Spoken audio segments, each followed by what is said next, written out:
안녕하세요. 저는 결혼 35년 차 직장인입니다. 어느덧 30여 년이 넘는 세월 동안 부부를 유지했네요. 처음에는 참 어렵고 힘들다 느껴졌었는데 생각보다 세월이 빠르구나 느끼고 있답니다.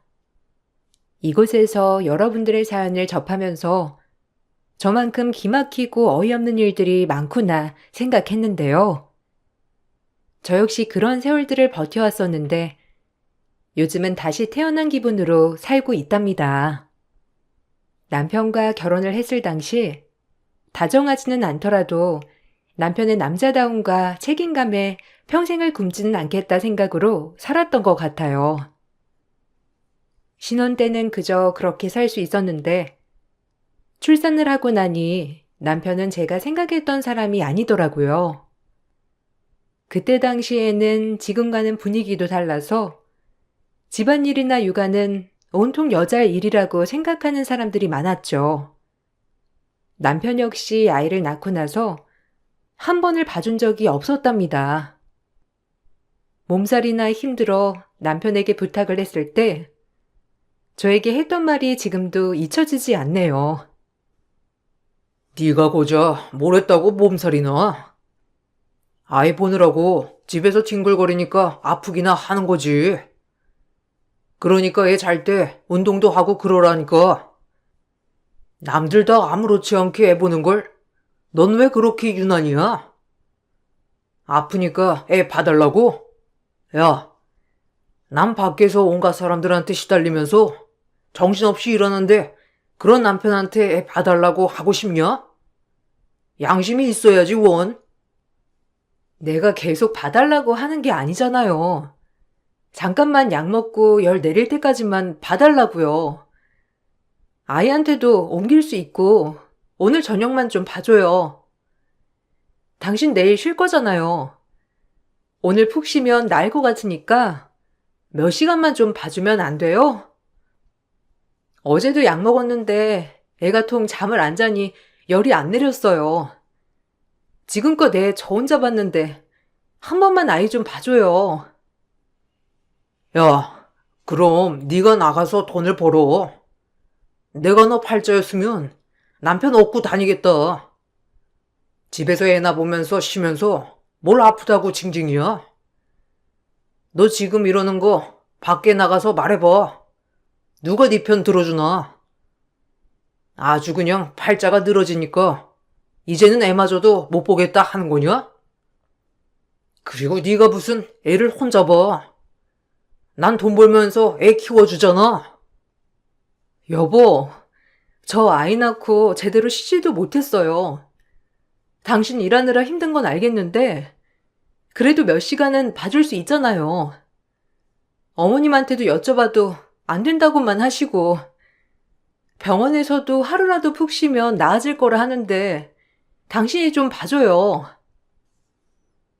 남편은 자신이 돈을 버니 집안일이며 육아는 당연히 제가 해야 한다고 했어요. 저뿐만 아니라 그때는 주변 대부분의 사람들이 그렇게 생각했죠. 몸이 아파도 제대로 쉬지도 못했고 행여나 남편에게 잠시라도 아이를 맡기려고 하면 양심이 없다면서 핀잔만 들었어요. 그러다 보니 몸살이라도 한번 날라치면 제대로 쉬지 못해서 일주일은 골골 대야 했죠. 힘도 제대로 못 써 비실비실 대는 저를 보면서 남편은 도와주기는커녕 건강한 여자라 결혼했는데 사기 결혼이라며 저를 탓하기만 했어요. 그렇게 막말을 퍼부어도 아이를 봐주지는 않았습니다. 시부모는 시집살이를 하진 않았지만 그렇다고 해서 도움을 주는 것도 아니었어요. 오로지 집안에서 전 집안일과 아이를 보며 살기만 했어요. 남편은 사업을 하고 있었는데 사업체가 바쁜 것도 아님에도 매일 술자리를 갖느라 정신이 없었죠. 낮부터 술자리에 만취해 집에 온 적도 많았고 밖에서 싸움이나 합의금을 물어줘야 할 때도 많았어요. 거기다가 술 약속에서 만난 여자들이랑 어울려 다니기도 했죠. 하루에도 100번도 넘게 남편과 헤어지고 싶었지만 전 기댈 수 있는 친정이 없었습니다. 거기다가 그때 당시는 일도 하지 않았기 때문에 꿋꿋이 참아가며 버티는 것이 방법이라 생각했어요. 아이가 5살이 될 즈음 아이는 자신은 언제 가족과 놀러 가냐며 하는 말에 전 문득 남편과 함께 놀러 나가본 적이 없다는 걸 깨달았어요. 그래서 남편에게 주말에 아이와 놀러 가자고 말을 꺼낸 적이 있었는데 그때 정말 크게 화를 내더라고요. 내가 주말까지 놀면 누가 돈 버냐? 너랑 자식 키우느라고 뼈 빠지게 고생하는 건 보이지도 않냐? 뭐? 가족여행을 가자고? 너는 진짜 태평해서 좋겠다. 별 생각 없이 사니까 지금 우리가 잘 살고 있는 것 같지? 그렇게 현실을 몰라서 무슨 일을 한다는 거야. 놀러 가전 헛소리 하지 말고 집안일이나 똑바로 해. 아니, 다른 사람들은 주말이면 가까운 곳이라도 놀러 간다는데 좀 너무한 거 아니에요? 아이가 유치원에서 자기만 가족 사진도 없고 놀러도 안 간다면서 얘기하는데 당신은 미안한 마음도 없어요? 하다못해 여기 근방에 있는 놀이터라도 한번 가줄 수 있잖아요. 내가 무슨 해외여행을 가자는 것도 아니고 아이 위해서 나가자는 건데. 네가 놀아주면 되잖아. 왜 갑자기 이 난리야? 쓸데없이 아줌마들이랑 어울려 다니니까 헛소리나 하고 있지. 집안일이나 똑바로 해. 돈 한 푼 안 벌면서 무슨 바라는 건 이렇게 많아? 원래 남편은 밖에서 돈 벌고 아내가 집안일 다 하는 거야. 아이가 놀러 가고 싶다고 하면 당신이 데리고 놀이터 가주면 되는 거 아니야? 아이가 원하는 건 그게 아니잖아요. 나랑 딸아이랑은 자주 놀이터도 가지만 당신이랑은 어디 한번 가본 적이 없으니까 말하는 거잖아요. 당신 지금이야 아이가 어려서 못 느끼지만 나중에 아이가 크면 당신이랑 무슨 추억이 있겠어요. 나조차고 이러는 거 아니니까 당신도 주말에 쉴 때 아이랑 근처라도 놀러 같이 가요. 쓸데없는데 힘쓸 시간도 없어. 그럴 시간에 거리 차 한 곳이라도 가서 접대해야 하는데 뭔 소리 하고 있어? 하여튼 사회생활 한번 안 해본 티가 여기서 난다니까. 그렇게 애랑 놀고 싶으면 당신이나 실컷 놀아. 안 그래도 거래 안 늘어서 답답해 죽겠구먼. 무슨 놀러 가자는 태평한 얘기가 어떻게 나와? 현실 감각하고는 에휴. 남편에게 근처 놀이터라도 가자고 말을 했지만 남편은 절대 그럴 수 없다면서 오히려 저를 현실 감각 없는 사람이라며 비아냥댔죠. 전 아이에게 그 흔한 아빠와 추억 하나 없다는 게 미안하고 안쓰러웠어요.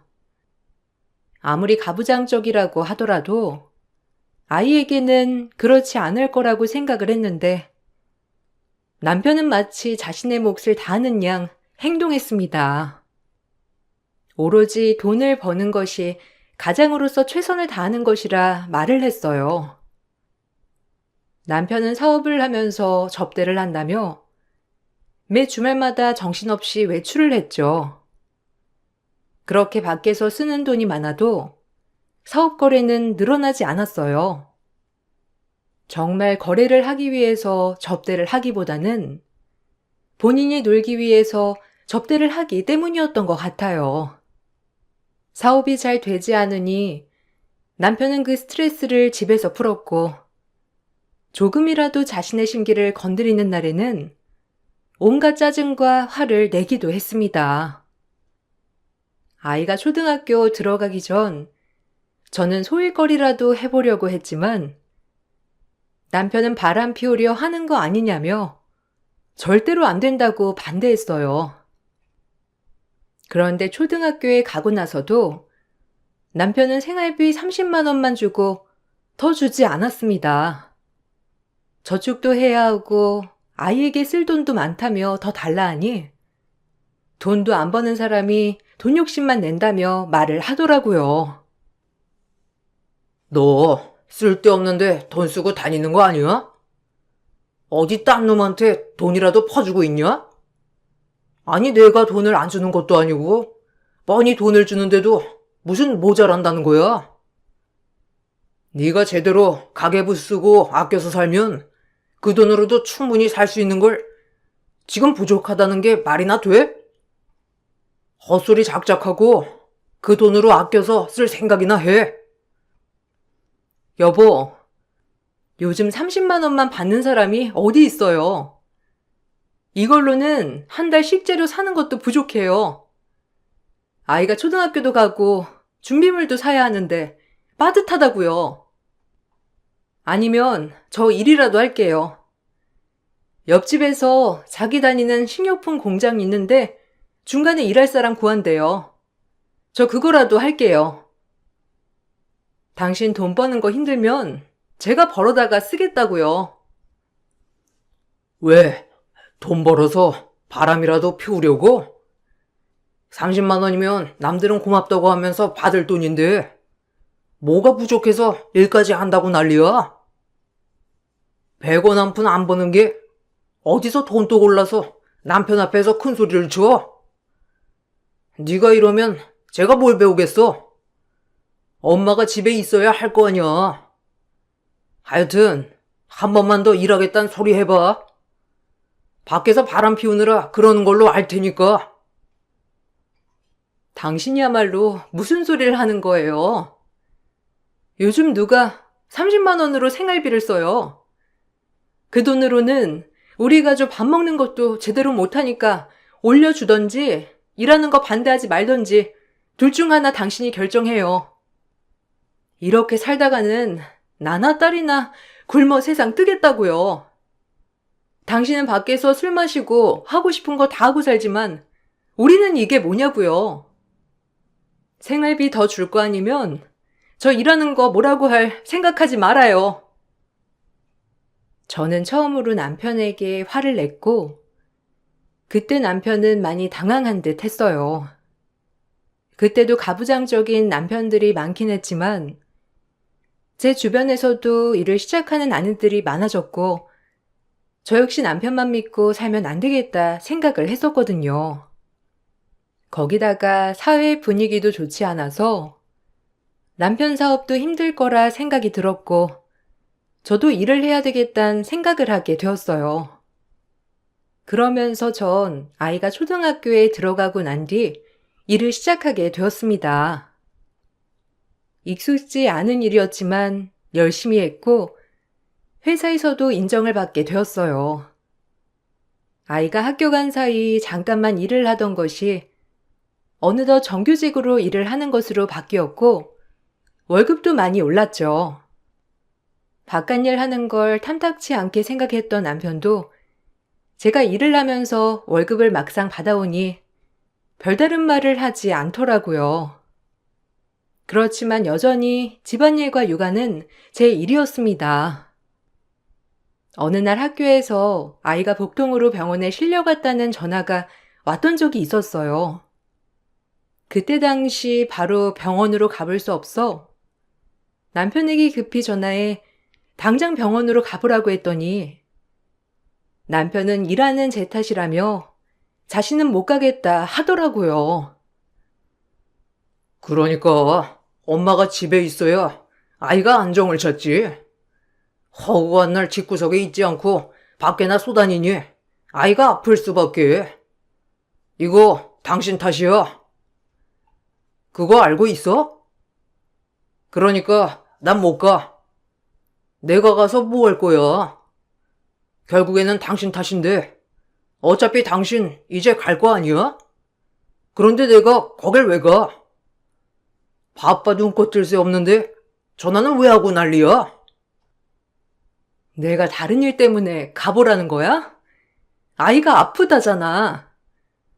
복통 때문에 아파서 맹장 수술해야 할 수도 있다고 하는데 어떻게 아빠가 된 게 걱정 한 번 안 하고 못 간다고 해? 당신 오늘 쉬는 날이잖아. 사업장 문 닫는 날이라고 오늘 집에 있는다며. 지금도 집 아니야? 뭘 바빠 정신없다고 하는 건데. 지금 바로 병원 좀 가. 가서 있으면 나 여기 일만 마무리하고 갈 테니까.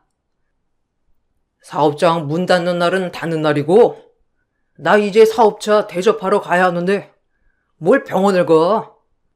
그리고 중요한 일 있을 때, 그런 거 가는 거 아니란 거 몰라? 안 그래도 사업 위기인데, 재소원 붙으라고 병원을 가라고 하는 거냐? 정신이 있는 거야, 없는 거야? 네가 애 두고 이래서 애가 아픈 거야. 당신 탓이니까 당신이 지금 가든 나중에 가든 알아서 해.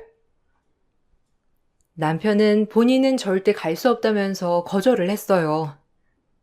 저는 사장님께 제 상황을 사정하며 급하게 병원으로 출발했죠. 다행히 수술이 급하게 필요한 상황은 아니었지만 자식이 아팠는데도 모른 척하는 남편이 너무나 원망스러웠어요. 처음에는 정말 중요한 약속이 있나 싶었는데 알아보니 그날도 친구들과 술자리가 있어 가지 않았던 거였더라고요. 남편에게 있던 정 없던 정 모두 다 떨어지는 순간이었죠. 그래서 전 남편에게 이날 이후 이혼을 하자고 선언했었습니다. 그런데 남편은 제가 그렇게 말을 해도 콧방귀도 안 끼더군요. 오히려 딸 팔자를 제 팔자처럼 만들려고 작정했다며 자식 생각은 추호도 안 하는 엄마라고 절 탓했어요. 뭐? 이혼? 이래서 우리 집에서 널 반대했던 거야. 부모 이혼에 제대로 된 가정에서 자라지도 않은 애가 가정 꾸리면 얼마나 잘 꾸리겠냐면서 다들 말렸는데, 아휴, 내가 그 말만 들었어도 넌 책임감이라는 게 있기나 한 거냐? 왜? 딸 팔자도 네 팔자랑 똑같이 만들려고? 이혼 가정에서 혼자 딸 키우면서 네 팔자 똑같이 만들 거냐고? 내가 오죽하면 당신이랑 이혼하고 싶다 생각하겠어? 절대로 내 자식한테는 아빠 없는 서름 안겨주지 말아야 되겠다 생각했는데 오죽하면 당신이랑 같이 사는 게 더 암흑이겠다 생각하겠냐고. 당신이야말로 결혼하기 전에 했던 약속 언제 한번 지켜준 적 있어? 그렇게 이해한다던 사람이 결혼하고서 한 번은 날 보듬어 준 적이나 있냐고. 뭘 얼마나 보듬어줘야 되는 거냐?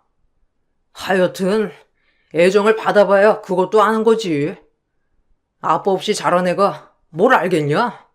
야, 됐고 이혼하려면 어디 한번 실컷 해봐. 내가 그거 들어주기나 하나.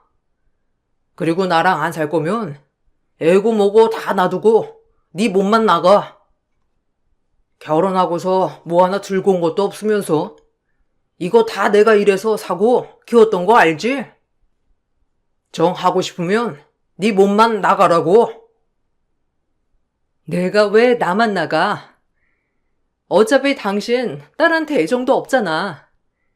한 번 놀러 가준 적도 없고 용돈 한 번 챙겨준 적도 없으면서 이제 와서 애 두고 가라니? 당신이야말로 제정신이야? 당신 30만 원 빼고 집에 가져온 돈이라도 있어? 당신이 이혼 안 한다고 해도 상관없어. 나 당신이랑 앞으로 못 사니까 그렇게 알아. 네가 못 산다고 하면 어쩔 건데? 이혼한다고 하면 네 엄마가 잘도 좋아하겠다. 그렇게 결혼할 때 눈물 짜면서 좋아하시더니만 이혼한다고 하면 두 팔 벌려 환영하시겠다고. 그리고 네 엄마 몸도 안 좋은데 넌 지금도 너 힘들다고 도망갈 생각이나 하냐? 참나. 나라고 좋아서 지금 결혼 생활 하고 있는 줄 알아? 밖에 나가면 너보다 싹싹하고 애교 많은 여자 놀리고 놀렸어. 어디다 대고 이혼이야? 그때는 남편과 정말 이혼을 하려고 했지만 친정엄마도 건강이 나빠지시면서 흐지부지 넘어가게 되었어요. 그 이후로 정신을 좀 차렸는지 남편은 집에 와서 행패를 부리지는 않았지만 그렇다고 집안에 관심을 두지는 않았죠. 그렇게 남남인 듯 살면서 전 저대로 직장 생활을 했고 남편은 여전히 사업을 한다는 핑계로 밖으로만 돌았습니다.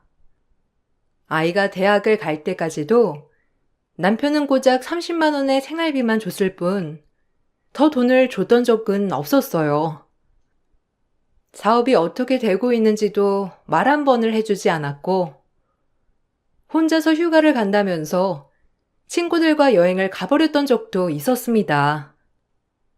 남편이 있었지만 전 혼자서 딸을 키우는 것처럼 생활을 했어요. 딸은 너무나 착하고 마음이 깊은 아이였고 사춘기에도 한번 엇나감 없이 착하게 커주었으며 공부도 정말 잘했습니다. 저희가 살고 있던 곳이 시골 마을이었는데 총구석에서 학원 한번 다니지 않고서 명문대 진학을 했죠. 그렇게 대학에 들어갈 때쯤 딸의 진학 소식에 학교 동문회며 동네 모임에서 장학금과 지원금 등을 챙겨줬어요. 전 이 사실을 전혀 모르고 있었는데 동문회였던 남편이 모두 중간에서 가로챘더라고요. 남편에게 따지니 남편은 당연히 자신이 가져야 되는 걸 뭘 묻냐 당당했죠. 걔가 공부를 왜 잘하겠어? 내 머리 닮아서 그런 거잖아. 그리고 내가 여기 동문회 나왔으니 동문회에서도 당연히 챙겨준 거지. 그럼 내가 가져야 하는 게 맞는 거 아니야? 당신이야말로 맡겨둔 돈처럼 왜 그래? 평생을 돈 하더니만 딸 장학금도 당신 돈 같아? 착각하지 마. 이거 내 돈이야. 나 아니었으면 받았겠냐고. 우리 딸이 공부 잘해서 받은 거야. 학교에서도 동네에서도 다들 딸 대학 가서도 열심히 하라고 도와준 건데 왜 당신이 그 돈을 가져가? 당장 가지고 와. 딸 대학 가서 직구하는데 보탰어야 하니까 당장 가지고 오라고. 딸 크는데 뭐 얼마나 보태줬다고 그걸 노려? 당신이 아빠야? 그리고 여기저기서 장학금이며 지원금 들어온 거 말 한마디 안 하고 당신이 가져가는 게 어디 있어? 나 참 어이가 없네. 이제 키워준 값 수고해야 할 거 아니야. 당신도 그거 바라니까 지원금 달라고 하는 거 아니야? 솔직하게 말해봐. 당신 예전부터 던동거리면서 돈 더 달라 난리였는데 딸내미 장학금 받았다고 하니까 탐나냐? 아유, 이것도 엄마라고. 당신이야말로 착한 척 그만해. 대학 가면 기숙사도 다 있구먼. 무슨 집을 구해? 기숙사 들어가겠다고 하면 다 들어갈 수 있는 줄 알아? 그리고 거기 가서 생활하려면 돈도 있어야 하는데 보태줄 생각은 못할 망정 그 돈을 가지고 가는 아빠가 어디 있어? 당신 그거 술 마시는 데 쓰지 말고 당장 가지고 와. 당장 가지고 오지 않으면 장학금 준 곳에 다 얘기할 거니까 그렇게 알아. 그거 얘기한다고 뭐가 달라지냐? 내가 아빠인데 아빠가 가져가는 걸 누가 뭐라고 해? 쓸데없는 소리나 하지 말고 당신은 대학 들어갈 딸 걱정이나 해.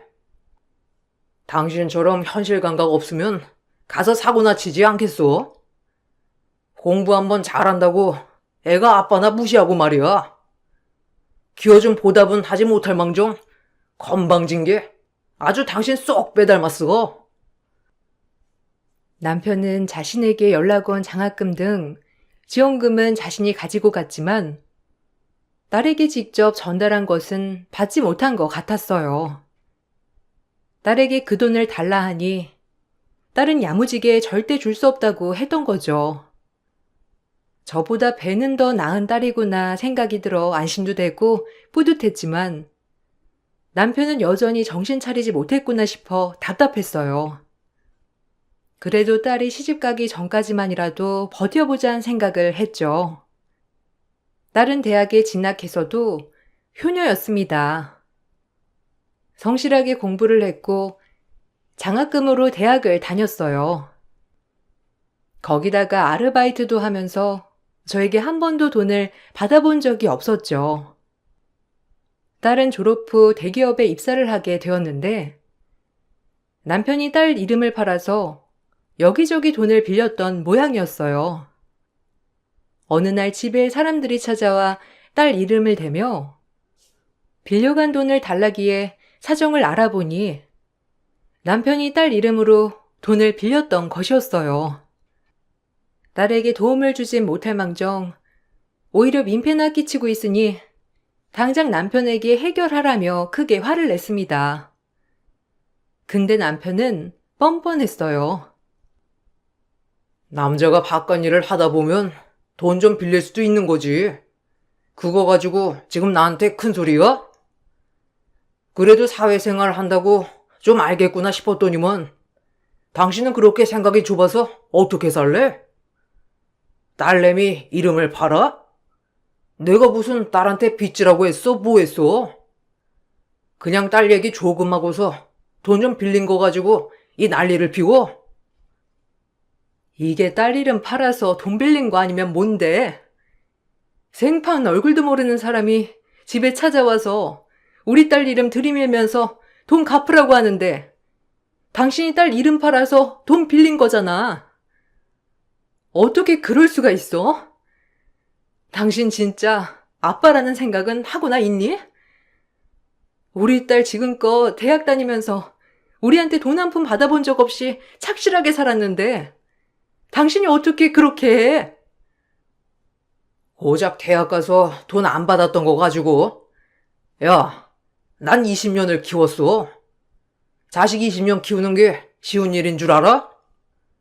밤낮 없이 일하면서 돈 벌고 그 돈으로 자식 키웠는데 그 정도는 해줄 수 있는 거 아니야. 막말로 걔가 나 아니었으면 이 세상에 태어날 수나 있었겠어? 태어나게 해준 걸 감사하게 여기면서 돈을 싸들고 와도 모자를 판국에 지금 뭔 소리를 하는 거야? 둘린 입이라고 아무 말이나 짓거리지 마. 당장 이거 해결 안 하면 당신 두 발로 멀쩡하게 걸어다니게 안 할 거니까 그런 줄 알아. 날 무시하는 건 100번이고 1000번이고 참겠는데 우리 딸 이렇게 무시하는 거 한 번도 못 참아. 고작 당신 같은 게 아빠니까 지금껏 봐준 거야. 당장 해결 안 하면 당신 멀쩡하게 살 생각 하지 마. 전 지금 상황을 당장 해결하지 않으면 멀쩡하게 생활하지 못하게 할 거라고 했고 남편은 그 뒤로 잠적했어요. 아무리 연락을 해도 받지도 않았고 사업장도 문 닫은 채 방치됐죠. 시댁에 연락을 해봤지만 모두들 연락 한 번 없었다며 말했고 그렇게 잠적을 하고 3년이라는 세월이 흘렀어요. 원래부터 별 도움이 없었던 남편이었기 때문에 3년을 잠적했다고 해서 크게 생활에 지장을 줬던 것은 아니었어요. 그래도 남편과 헤어지기 위해서는 서류 정리도 필요했기에 실종 신고도 해두었는데 어느 곳에도 남편의 흔적을 찾을 수가 없었습니다. 3년이라는 시간 동안 딸은 좋은 사람을 만나 결혼을 준비하게 되었는데 사돈댁에서는 저희의 사정을 모두 다 알고 계셨어요. 딸에게 물어보니 이미 연애를 하기 전부터 집 상황을 모두 밝혔다고 하더라고요. 어떻게 보면 멀쩡하지 않았던 상황이었는데 사돈댁에서는 오히려 저와 딸을 위로해 주셨습니다. 사위 역시 딸을 너무나 사랑하고 아껴주는 게 눈에 보였고 저에게도 마치 아들처럼 살뜰하게 잘했어요. 무엇보다 딸이 결혼하고 싶다는 사람이었기 때문에 전 반대할 이유가 없었습니다. 모두의 축복 속에서 결혼을 준비하게 되었고 이미 그전부터 어느 정도 교류가 있었지만 공식적으로 상견례를 진행하게 되었어요. 상견례 자리는 너무나 화기애애했습니다. 바깥 사돈과 안 사돈 사이는 정말 좋았고 다정했어요. 그런 부모의 밑에서 자란 사이 역시 다정함이 몸에 배어 있었습니다. 분위기가 너무 좋은 와중에 갑자기 상견례장 문이 열리면서 누군가 들어왔는데 바로 3년 전 잠적한 남편이었습니다. 저와 딸이 놀란 표정으로 쳐다보고 있으니 남편은 아무렇지 않게 저희 옆으로 와 앉더니 인사를 하더라고요. 인사를 들은 사돈댁에서는 저희만큼이나 당황한 눈치였습니다. 전 서둘러 남편을 끌고 밖으로 나왔는데 남편은 여전히 뻔뻔했어요. 3년 동안 연락 한 번 안 하더니만 갑자기 딸 상견례 자리에는 어떻게 나오게 된 거야? 당신이랑 이제 상관없는 일이니까 여기서 이러지 말고 당장 나가. 그리고 나 당신이랑 이혼할 거야. 한 번 연락도 없더니 뭔 생각으로 온 거야? 사돈댁에서도 당신 3년 전에 잠적했다는 거 다 알고 계시니까 분위기 깰 생각하지 말고 당장 나가라고. 멀쩡히 아빠가 살아있는데 어떻게 딸 상견례에 참석을 하네? 아무리 내가 3년 잠적을 했다고 쳐도 아빠는 아빠야. 당신이 무슨 권리로 내 자리를 없애는 건데? 뭐 사돈댁에서 다 알고 있다고 하니 얘기하는 건 더 쉽겠네. 들어보니까 사돈댁이 좀 빵빵하던데? 뭐 받은 건 없대? 아무리 시대가 바뀌었다고 하지만 딸 시집 보내면 그쪽에서 뭐 하나 해줘야 하는 거 아니야? 뭐? 지금 딸 가지고 장사하니? 헛소리 작작하고 당장 사라지라고. 당신 아빠 자격 잃은 지 오래니까. 여기서 나 화내고 싶지도 않고 당신이랑 이렇게 얘기하는 것도 싫거든? 그나마 사돈댁 안에 계시니까 이 정도로 말하는 거야. 딸도 아빠 없다고 생각한 지 오래야. 당신이 이렇게 나타난다고 해서 달라지는 거 하나도 없어. 그건 네 생각이고 이건 3억인데 당신이 좀 내줘. 나 혼자서는 도저히 안 되겠더라고. 당신 돈 잘 벌잖아. 딸 결혼하니까 뭐 모아둔 돈도 많이 있을 거 아니야. 제가 모아뒀거나. 아니다. 사돈댁 잘 산다고 들었는데 당신 안 되면 빌려달라고 하지 뭐. 이거 안 갚으면 나 큰일 나. 아비 없는 딸 만들 거냐? 서류 가지고 사돈댁 가기 전에 당신이 해결 좀 해줘. 남편은 기가 막히게도 카드값이며 카드 대출이며 총 3억이나 되는 채무를 저보고 갚아달라며 뻔뻔하게 요구를 했습니다. 눈 하나 깜짝 않고 말하는 남편이 기가 막혔지만 이런 걸 남편이라고 지금껏 참았던 저도 한심하다는 생각이 들더라고요. 그 순간 가게 방 안쪽에 계셨던 바깥 사돈께서 나오시더니 저희 쪽으로 다가왔어요. 제 표정을 보시고서는 남편에게가 볼을 내리치셨습니다. 남편과 저 모두 깜짝 놀랐죠. 남편은 이게 뭐 하는 짓이냐며 고래고래 소리를 치더라고요. 바깥 사돈도 더 놀라운 얘기를 했습니다. 당신, 나 알죠? 아마 알 텐데. 3년 전에 당신이 사기친 공장 사장이 바로 납니다. 당신 덕분에 우리 공장 다 망할 뻔했는데 날 잊으면 안 되지. 공장장이랑 짜고 날 속이니 좋았습니까? 거래한다는 핑계로 우리 사업 카드로 여자 동석해 술집 다니지 않았어요? 그 집 사람들 참 불쌍하고 안 됐다고 생각했는데 사돈이시라니. 당신 내가 3년을 쫓아다녔어. 뭔가 오해가 있으신 것 같은데 저 그런 짓 안 했습니다. 거기 공장장이 짜고 친 걸 제가 어떻게 같이 사기를 칩니까?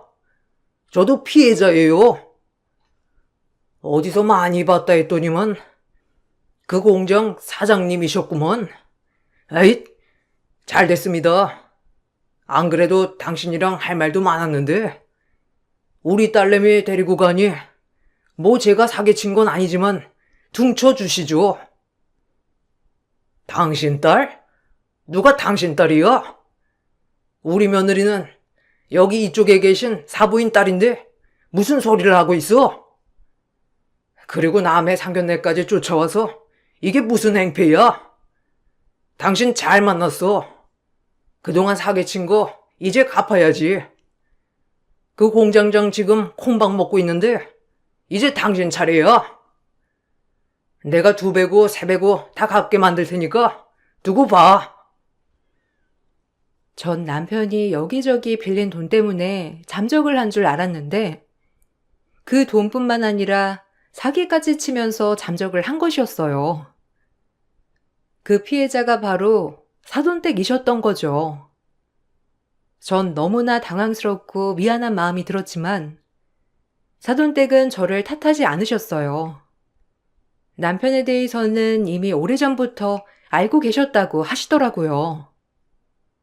잠적하기 몇 년 전에 우연히 지인 소개로 안면을 트게 되었는데 그때부터 술 대접을 즐겨하고 가족에 대해서는 애정이 없어 보여 가족들이 참 안쓰럽다 생각을 하셨다고 말씀을 해 주시더라고요.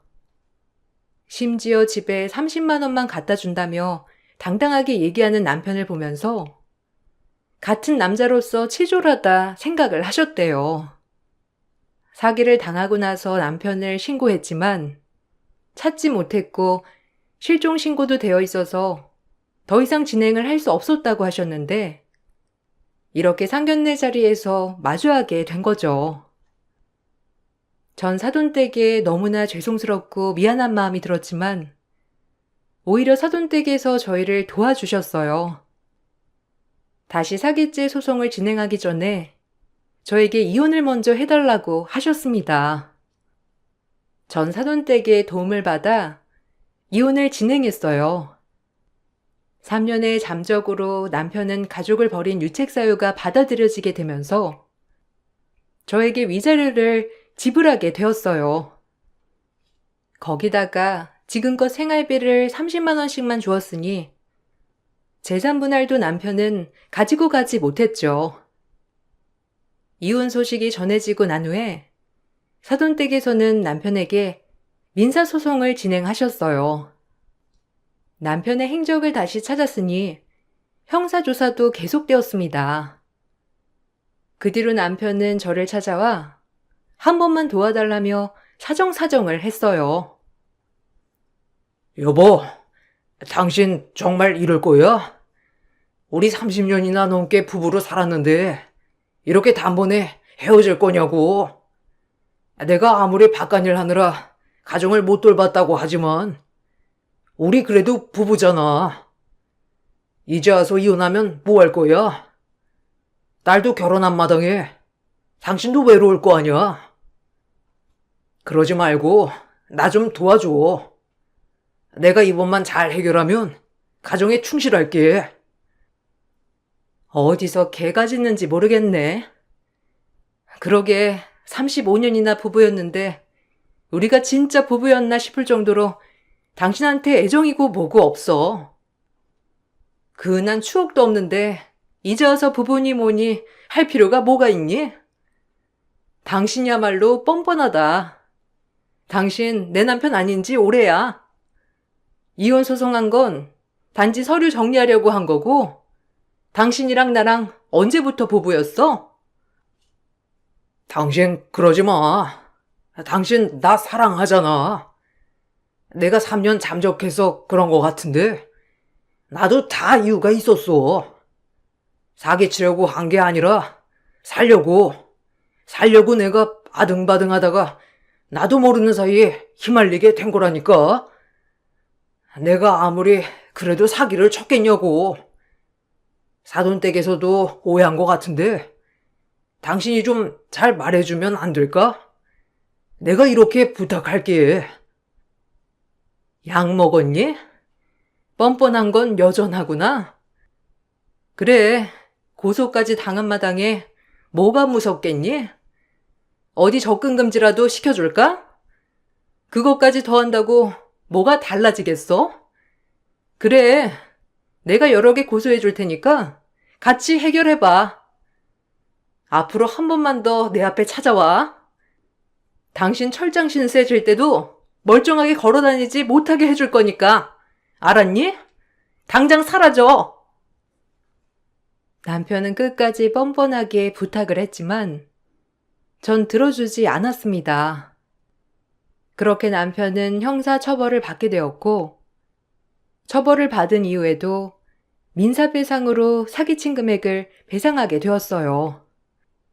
알고 보니 시댁에서 그동안 잠적을 도와줬던 모양이더라고요. 배상하려고 시댁 재산까지 싹 다 처분한다는 소식을 들었는데 그걸 해결해 준다고 해서 남편이 정신을 차릴지는 모르겠습니다.